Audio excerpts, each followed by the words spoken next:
मनुष्य का मन बहुत ही चंचल होता है और इसलिए मन में कई तरह के विचार उत्पन्न होते हैं।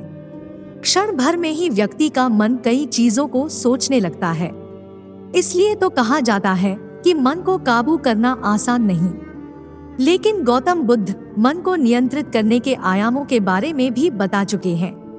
मन में विचारों का आना गलत नहीं है, लेकिन मुश्किल तब हो जाती है जब मन में अश्लील विचार आते हैं। कभी कभी तो ना चाहने के बावजूद भी मन में अश्लील विचार आते हैं। अगर आपके मन में भी ऐसे विचार आते हैं तो गौतम बुद्ध की इस कहानी से आपके विचारों में जरूर बदलाव आएगा। बुद्ध अपने भिक्षुओं को उपदेश देने के साथ ही उन्हें भिक्षाटन के लिए भेजते थे। एक बार उन्होंने अपने भिक्षु भरत को भिक्षा लेने के लिए एक श्राविका के घर भेजा। भरत पूरे रास्ते मन में यह सोचते हुए गया कि आखिर आज भिक्षा में क्या भोजन खाने को मिलेगा, क्योंकि भरत चंद्रवंश के राजकुमार थे और बुद्ध के सानिध्य में भिक्षु के रूप में दीक्षित हुए थे। हमेशा भरत को महल में खाने के लिए स्वादिष्ट पकवान मिलते थे, लेकिन आज भिक्षा के रूप में उसे जो भी मिलेगा संतुष्ट होना पड़ेगा। श्राविका के घर पहुंचकर भरत ने भिक्षा मांगी।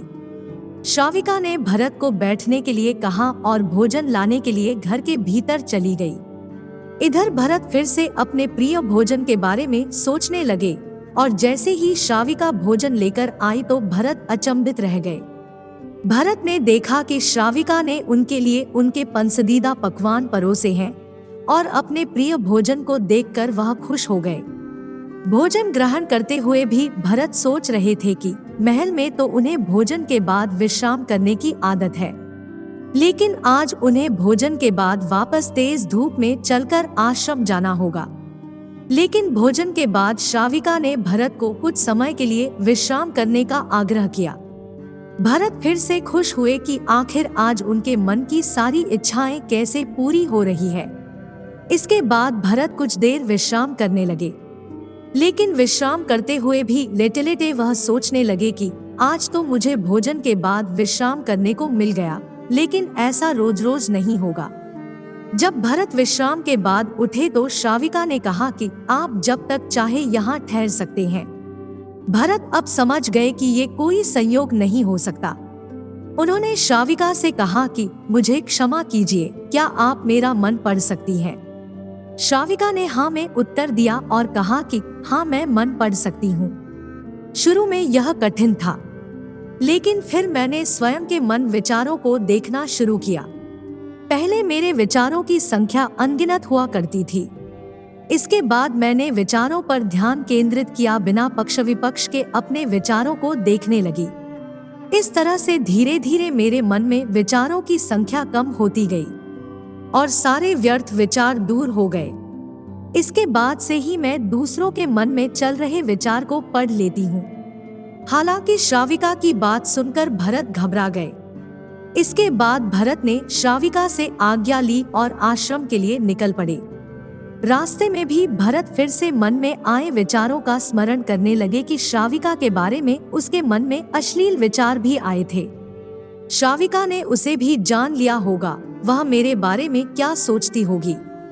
भरत खुद को लज्जित महसूस कर रहे थे। भरत ने आश्रम पहुंचकर गौतम बुद्ध से कहा कि अब मैं कभी भिक्षाटन के लिए नहीं जाऊंगा।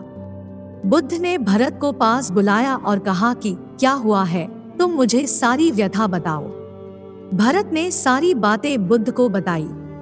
इसके बाद बुद्ध ने कहा कि अगले 1 हफ्ते तक तुम भिक्षाटन के लिए उसी श्राविका के घर पर जाओगे, लेकिन तुम्हें इस बात का ध्यान रखना होगा कि कल भिक्षाटन के लिए जाते हुए तुम अपने चित्त को पूरे होश में रखना।